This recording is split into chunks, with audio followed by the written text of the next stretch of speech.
at this point as kids, you know, man, we playing, we going to pick up Dustin every day. Yeah. So my dad used to pick up Buck and Dustin. Dustin on Franklin Road. So after dropping off Dustin, we turned from Franklin Road, we turned on South Carolina Drive with our route. Mm-hmm. Where you stay? I don't know where you stayed at. At the time, I had to be in Charles and Trace. So that went too far though. No, but I was born. Yeah, so he kind of stayed up the street, so practice it wasn't that bad. So I asked him, man, I said, what you know, as a kid, you ask other kids, like, you know, what do your parents do? Yeah. Just like normal kid shit. Yeah. And so I said, what your mama do? And he said, man, my mama sell drugs. And as me as a kid, I lit up on the inside because it's like, wow, like this is a secret. As a kid, I've always had to hold in, like I've never been able to tell another kid. Yeah. Like my dad said drugs. Like, my dad a drug dealer. I know what the hell go on in my household. Right. I know how we eat. Like I know not to say it. I know not to ever go to school and never say that. Like I just was, you know, people like say they jumped off, pulled all this shit. Like I was born in the trap, right? For real. Yeah. So I always knew what it was. So to finally meet another kid that's like me was like, wow. Like I knew, like from that day, after that conversation, this is gonna be my partner. But I ain't never been able to share that type of secret with nobody else. Like nobody else ever, you know, other people's parents like used to like, I would guess just do drugs. Right. Everybody else parents usually. Like, yeah. Our parents like was the sellers, you know, Right. so it was you know, benefits and perks and things of that nature that come with that lifestyle. The police and all that stuff too, but right. just as a kid at 9 and you're able to share like that's like the darkest secret. Yeah, it you is. really have as a kid that you have to hold. Yeah, it totally is, man. And for us to, you know what I'm saying, see all that and know all that, but not really paying no attention. You know what I'm saying? Like, focus on the sports. You know what I'm saying? Go to school, do the right thing still. And you get this advice from the people that you see. You know what I'm saying?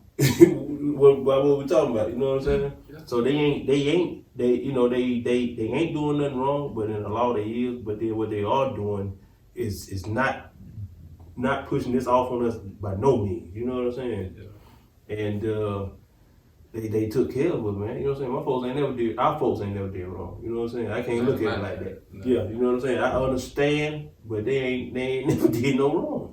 Like I'm you know, one of my strong points in life is I feel like I broke the generational curse of selling drugs in my family. But even before that, like that's how I see it. You know, I just look at it different. Like, you know, most people don't look at it as a bad thing and downplay it, and I totally understand that. But, you know, when you come from where we come from, how we come from, and you know, like, that's what the reason why you eat. Right. You would look at it different. Yeah. I promise you would. But, you know what I mean? So I think by seeing that and by seeing, I think as naturally as a kid, you don't kind of want to do what your parents do. Yeah.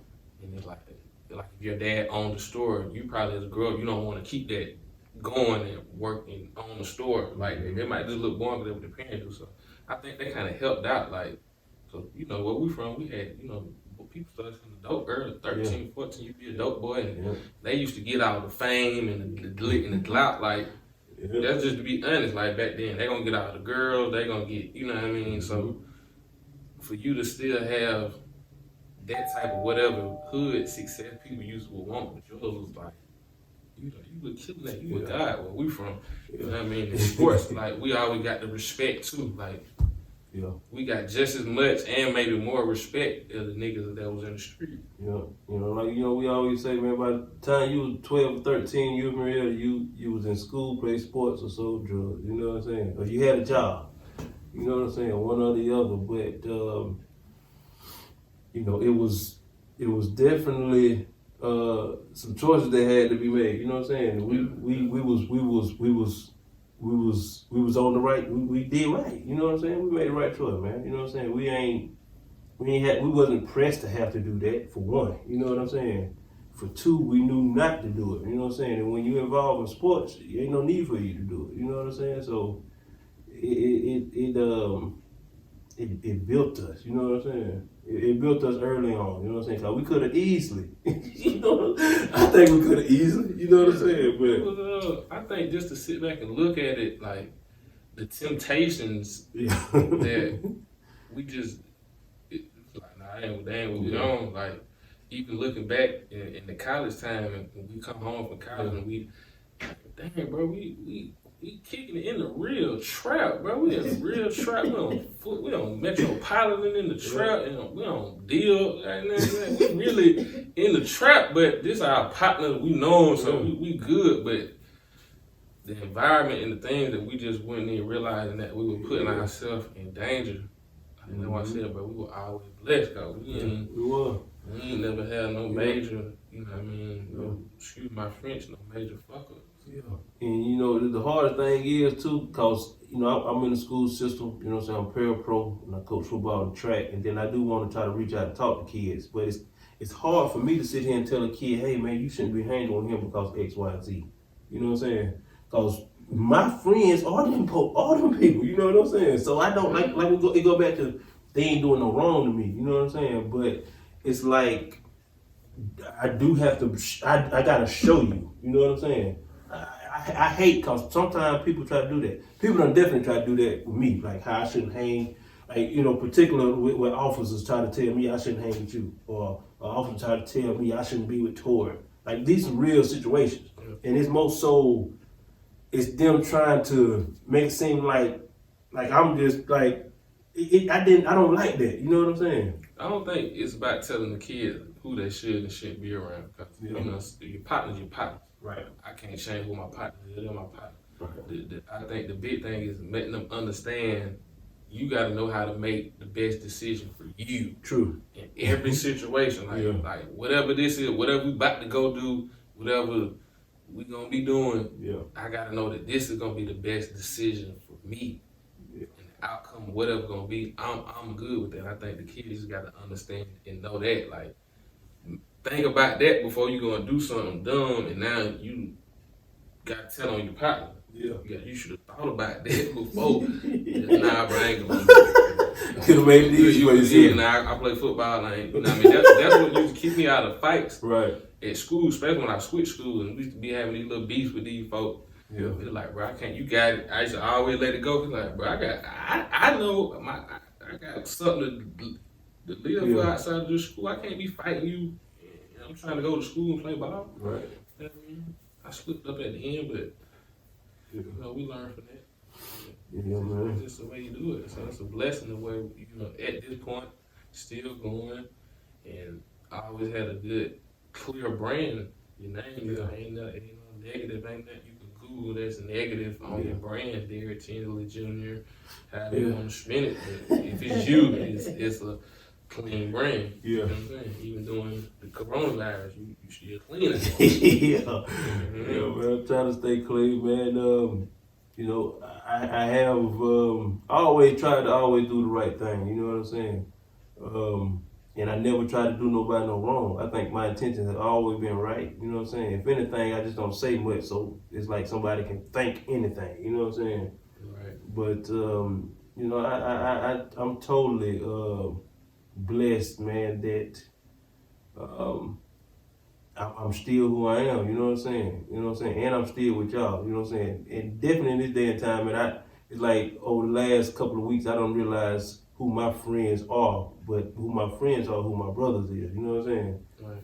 Like, shit, man, we go back to head to toe, or just jump across a creek, you know what I'm saying? Or like something that you just don't think about, you know what I'm saying? Like my real people. Like I'm sitting here, we doing this interview, you know what I'm saying? This is your brand. You bringing me back to the forefront, you know what I'm saying? And you know, I always told you, man, you ain't never stop, Sarah. That's why you will never stop, you know what I'm saying? You get up and go, man. That's what I like. I had talked with you, and a lot of my reasons for doing this, I see you doing it. I had no choice. The people around me, the people around us, they do it.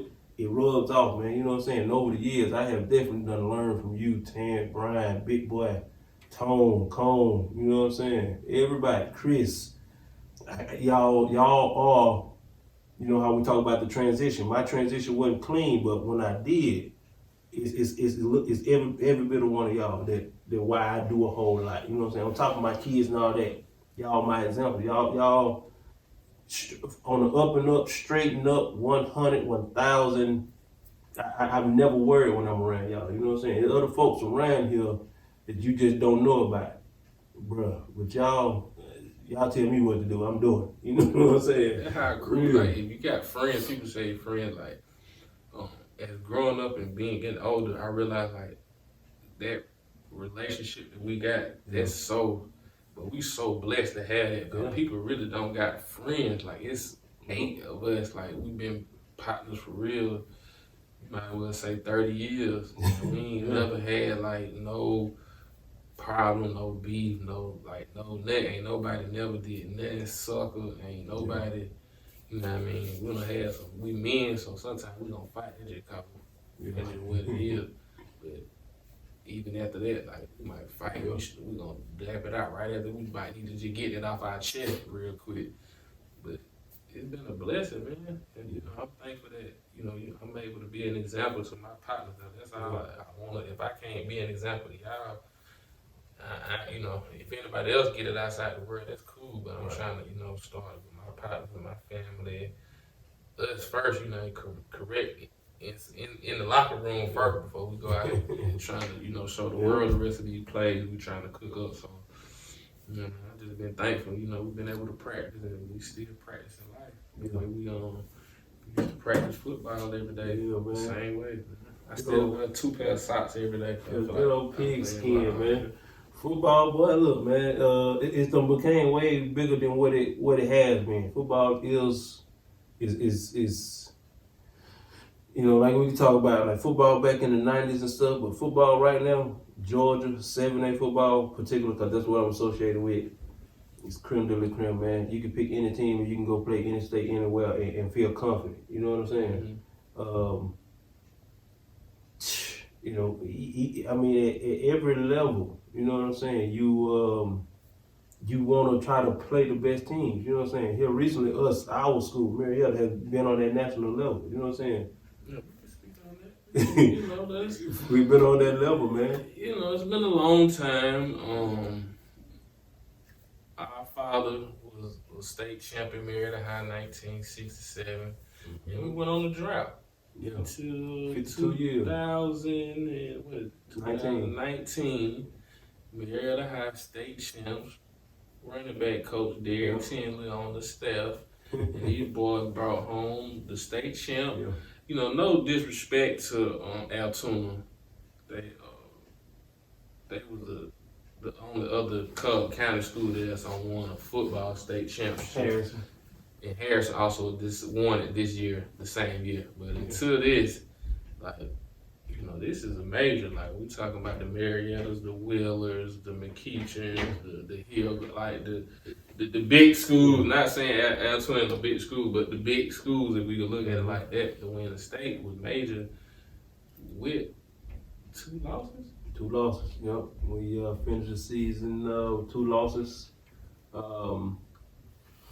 End up losing 1 non-region game, and we lost a region game. Lost to Grayson, and then we lost to McKeechant. You never make no excuses. I'm just pointing out factual things that happened. That was the Grayson game. Was the night where lightning struck all over the state of Georgia, so games was delayed. Some finished the next day, all kind of stuff, and there's a lot of stuff happened in that game. Just pointing out facts. We still lost, but that just kind of happened. Yeah, all that had a lot to do with it. But you know, we went out there to play a football game. Our coach made sure that we did that and finished it. I think we went in at halftime 7-7. At the time, we was number 5 in the country, and what they probably did was gave Grayson the thought, okay, we in this. You know what I'm saying? Mm-hmm. While we in the locker room knowing we should be up at least 21-7. You know what I'm saying? By our mental mistakes. Richard Morgan, our head football coach, man, is if not, he is the best high school football coach. I will tell y'all that. You know what I'm saying? Because he ain't never put us in the wrong situation. You know what I'm saying? He wants the better good for the kids, and they learning from it. I'm learning from it. You know what I'm saying? He just got us back to where we belong. You know what I'm saying? And true story. like I said, that game, our kids, you know, didn't make some plays when they are the ones that do make them. You know what I'm saying? It may have been that night Grayson kids made it. But it was a learning lesson for a whole lot of kids that day. Definitely a learning lesson for our team. So we ain't just, you know, you can't let what just happened or what's been going on from the beginning, because we came out with Rome dominant. You know what I'm saying? Dominant. You know what I'm saying? Play the Philly team, win. You know what I'm saying? Dramatic fashion. You know what I'm saying? Then the third game, we go to Collins Hill and we win, but we still ain't satisfied because we know how well we should play, and our kids are doing some little antics and stuff that they don't have to do. But they are high school kids, you know what I'm saying? It's all rah stuff, but you know you don't gotta do it. And then we eventually get a loss, you know what I'm saying? Then we get 2 weeks to live on this loss. That was the worst 2 weeks of the season, you know what I'm saying? You lose to Grayson, then you gotta wait 2 weeks till you play the 7A runner-up in Florida. So you ain't never had it easy, you know what I'm saying? Every week was hard, and that was the thing. You get to Collins Hill and you think, oh, shit, we're going to be. Collins Hill came out to play. You know what I'm saying? We still won. We played good, but it's the fact that we wasn't as sharp as we know we can be, and we kept on just trying to tell our kids, it's going to come get you one day. You know what I'm saying? Execute every phase of the game. Stay mentally tough throughout the game. You know what I mean? The McEachern game. That's what everybody wants. All right, so you get to the McEachern game. It was our second region game, and I don't know, we started out strong and then we finished strong, but in between time we were just sporadic. Defense played a hell of a game. Special teams was a factor, because we could have easily just tied it up and went in overtime and won it. You know what I'm saying? Because I feel like that what would have happened if we didn't have a missed PAT. If we had to go for two and we miss it. Mm-hmm. But you know, you just take your head off to McEachern. But once again, we can turn on that film and look at it as coaches, and it's our kids not doing the things that we practice Monday through Thursday to be able to go out here and do this on Friday. You know what I'm saying? That makes sense. But see, that's the thing. We did it at the beginning, we did it at the end. The consistency, you know what I'm saying? There was another game where inconsistency showed, and now you rely on somebody to make a big play, but then that big play never comes. You know what I'm saying? Or if it do come, it comes from McEachern blocking the PAT. You know what I'm saying? Us not being mentally tough, us not stepping the right way correctly. And but at the same time, you know, that builds character, that realigns you. It brings you back to center. You know what I'm saying? Okay, so now you ain't ranked no more in the country. You ain't finna win region unless McEachern loses somebody, which they did. That Hillgrove game. You know what I'm saying? But you know, they the front runner leader now. But what it did, it put us in the right bracket that we needed to do what we need to do in the playoffs. You know what I'm saying? Yeah. So it's a gift and it's a curse. Cause I mean, hate is a strong word. I think it's a hate because it's a rival. We don't hate McEachern, but come on, man, we the real MHS. You know what I'm saying? Yeah. And to lose, and then you don't like that, but we tried to find. I say since you coach, you can't say it. We tried to find the best, and the best in that was that we was the number 2 seed out our region, and where they put us at was a home game. We went on the road, we came back home, went on the road and won. You know what I'm saying? I just rewatched it the other day. I'm like, dang, we went on the road and beat Park. Yeah, be on the road and beat defend the state champion.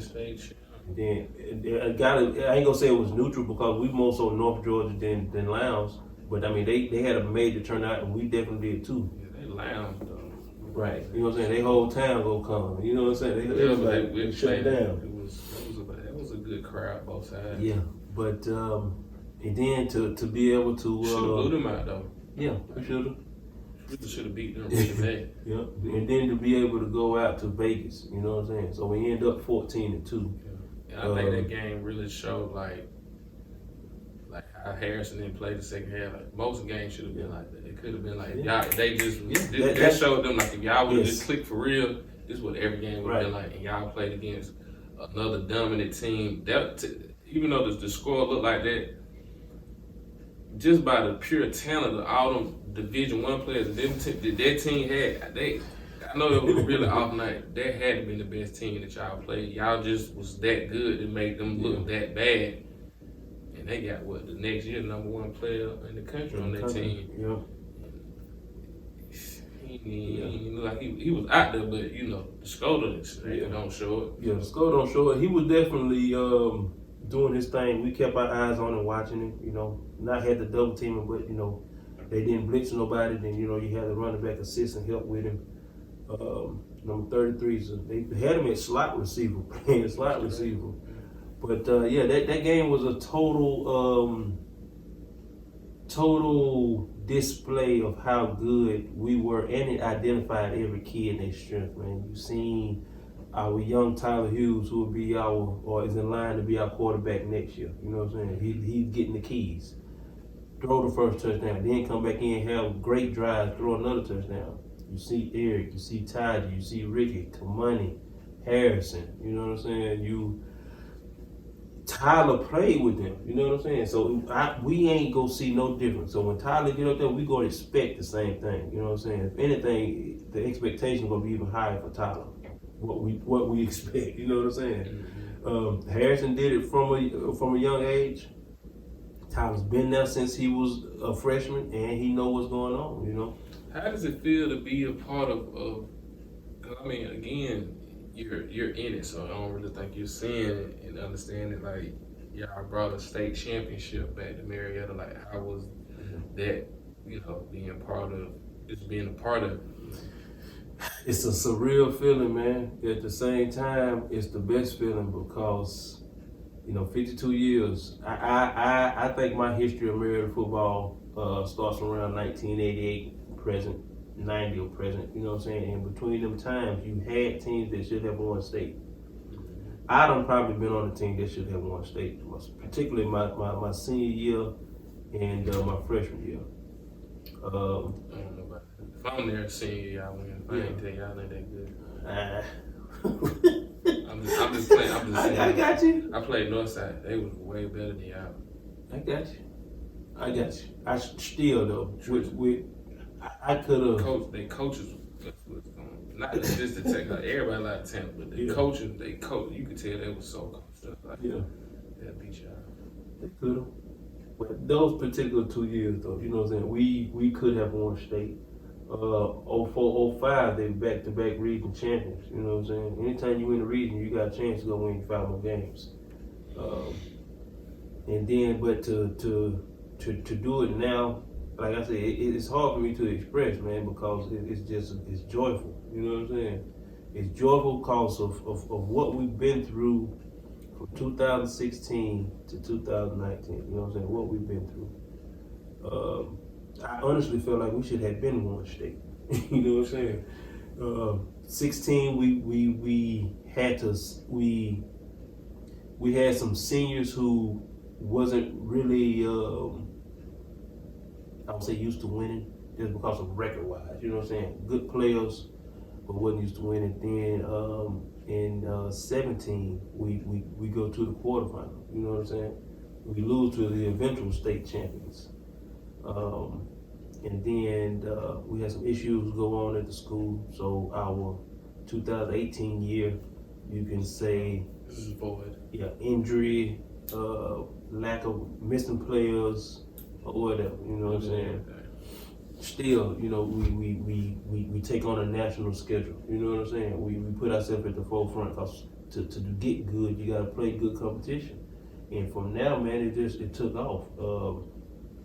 This year, this 2019 year, to have them seniors, and now they stuck together, and now they, for freshmen, they done stuck together, now they seniors. You know what I'm saying? This coaching staff, 4 years in, tight like glue, you know what I'm saying? We all meet together, we do special teams together, offense and then defense.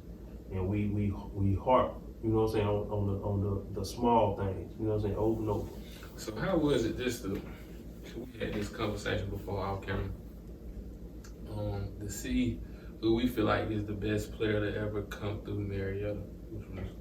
It was quite a few of them out there, but to see Eric's, like I said, just to see him up close, it's like a credit period, but like 6'5", 2 something, but 250 something. 250. But he played a one receiver, like he played whatever the X or the Y, like he's the go-to receiver. Yeah. It's something I never seen it. It was like, I ain't really see a lot of highlights of LeBron playing receiver, but I could only imagine that's pretty much what it would look like. Like that. It probably would. It was. He played DN. Yeah, it was amazing to be around Eric, man. A high school athlete as itself. Eric is a well-reserved kid. Don't really say much, but it's a great kid. You know what I'm saying? Never let nothing really get to him. But to see him grow, because Eric came to us, he was a sophomore, and when you look at him, like you said, it's like shit. Look how big he is. You know what I'm saying? And then our first couple of practice, I mean, just because you're watching him, you might see him drop a ball. You know what I'm saying? And you thinking like, man, he supposed to catch that. You know what I'm saying? But he's a sophomore. You know what I'm saying? Nobody really. So how big he is, you don't even put into your mind he's a sophomore. You think he's just supposed to go out there and dominate. So to see that he started doing that, because that's what we used to keep telling him, Eric, you 6'5", 250, nobody can stop you. You know, just based off the fact that you are 6'5", 250, nobody can stop you. Let's not talk about how fast you can run, and how well you can catch, and how high you can jump. Mm-hmm. The stuff that, you know what I'm saying, you did really start saying freakish. We could give him a handoff. You know what I'm saying? He go. You can put him at tight end, he go. Put him at receiver, he go. Put him at DN, he go. Linebacker. You know what I'm saying? We don't put him everywhere. You know what I'm saying? Number one athlete, man. It was amazing to see him. And he is probably the best player ever come through Marietta, because at his size, he was totally dominant. You know what I'm saying? He take over games. You know what I'm saying? He took over the state championship game. You know, we ran the ball well. We did a lot of things good, but Eric was the difference. You know what I'm saying? He always the difference. Yeah, okay. I like that. Now I know this just might be because it's my personal favorite. Like he's up and coming. The next best one that might be Eric is Daniel Martin. Like how was it to be, you know, this is you giving just the coach, you know, it's still about you, but I just want, you know, to have your opinion on these players, because these guys are great. Yeah. Who else? These are kids that are living our dreams, so to see other kids still living, even if it wasn't their dream like it's our dream, they doing, so it's a salute to them. So Daniel Martin, you know, he played freshman for however long the freshman games, then came up to varsity and started immediately. You know what I'm saying? And I ain't saying he started immediately. He got in, he made a play. You know what I'm saying? So he played freshman ball. He was a quarterback and a safety, and they used to have to really take him out the game because he was just hitting kids so hard. And so you look at him, because he was at the time probably 6'2", 6'3", and he was skinny. You know what I'm saying? But he is lean and he is strong. You know what I'm saying? He when he hit you, you ain't gonna believe he did what he did. And he ain't got nothing but room to grow, man. And this year he out there, he was one of our top players as a sophomore. Monster. Daniel I have seen him put his hand in the dirt. I have seen him cover one-on-one. I have seen him drop in coverage. I done seen him after. I mean, he do it all. Yeah, he do it all. He's in that mold of like I was talking about earlier. We were talking like that mold of an athlete that is that tall, that big, and can run. You know, he does it very well. And sky's the limit, because I still don't think he done opened that box to how fast he can process his mind on top of what he can physically do. What you just said, Coach. He's only a sophomore. Only a sophomore. You know what I'm saying? You know what I'm saying? But the potential, you know what I'm saying? He like you said, he can't be in that area, because we done seen him line up at receiver and do some great things. You know what I'm saying? So, you know, he got to take on that role of being a two-way starter. You know what I'm saying? A kid that may never come off the field. Of course, we'll probably try to get him off of some special team if he really going both ways like that. But he's gonna be a kid to when he go to college and he specializes in one position. He's gonna, you know, he's in line to be like next year. And I bring these guys up both, you know, kind of really to segue into, you know, the Derrick Tinsley high school player. As a coach, if you could look back and coach yourself or give your rundown of how you just gave of those two players on the young 14-year-old Derrick Jerome Tinsley Jr. toting that rock wearing #1 that later in life, later in his high school career became the bell ringer, if y'all know what that is. Yeah. The #1 stunner. He started after me, I was stunner, but he took it in the newspaper and he ran with it. Like, tell us about that guy. If I was to go back to coach myself in high school, I would put myself on defense. That's me coaching myself. A lot of people wouldn't expect that from a lifelong time running back. Yeah, they don't, man. Like I said, I'm telling you, I already know. If I would have played defense, I would have had a long NFL career if I played defense. But, you know what I'm saying, go back, I was a running back in high school. I would have worked out more. You know what I'm saying? I would have realized what it takes to really be able to carry the ball like that. Because a lot of my runs were just, they was all explosive. You know what I'm saying? Mm-hmm. If I ever, you know what I'm saying, if I ever got to the secondary, it was really over. You know what I'm saying? So I didn't really take a lot of hits. You know what I'm saying? But I would have got stronger. I would have coached myself up how the weight room work, what it means to you, as far as keeping you healthy. And I would have been a better football student. You know what I'm saying? Because back then I was just real faster than people. So if I get to point A before they do, I was gone. You know what I'm saying? But it could be sometimes when I'm playing against an aggressive team and I'm still trying to be aggressive, I'm not countering what I'm doing. You know what I'm saying? I should suck everybody in, then race to the outside. Like, just understand what's going on as a football player. I think I became a great football player when I got to college. That's when you slow the game down for yourself. Mm-hmm. Because at this point in time, what it is, everybody you playing with is good. You know what I'm saying? So you really don't got the up on nobody now. Hypothetical speaking, if you win state, if you the best Blue Devil to come through Marietta, if you win state, if you get a state football championship, because listen, just put out there, you got back-to-back track state championships, by the way. Just put that out there. Just, you know. Yeah, track is a whole nother subject. But we're sticking to football here. But yeah, so if I win state in Marietta, am I the best football player? You saying? That what you said? Yeah. And would you also redo your order on running backs, or that's just based off that's stuck in stone no matter? Yeah, I never redo my order. But you know, when people talk about the best, they always go to rings, which I don't raise my hand to that, but I understand because it's like what they wanted. That's what it's ultimately about. Hypothetically, you win the ring, and you just coach these boys to win the ring. Oh yeah. And salute BJ too. Not on the mention BJ. What's it? How you say? BJ Ojulari. These, man, I ain't never seen no kid like that. We had 3 of them that's just like, and you know, the quarterback was amazing too. Yeah. Salute Harrison as well. But just freakish athletes, like that's, you don't see that like that. And that boy played, but BJ played both ways. BJ played both ways, man. Funny story. I hold BJ asthma pump on the sideline. He got asthma on top of never coming out of a game. Mm-hmm. And then this is another thing. BJ turns around and go high jump 6'6", 6'7" in the high jump. He throw the disc 160, 170 feet. Yeah, he top 5 Blue Devil all the time. Yeah, you know what I'm saying. So again, you didn't answer the question yet. Yeah, so you win state. You the all time Blue Devil. No, you're not.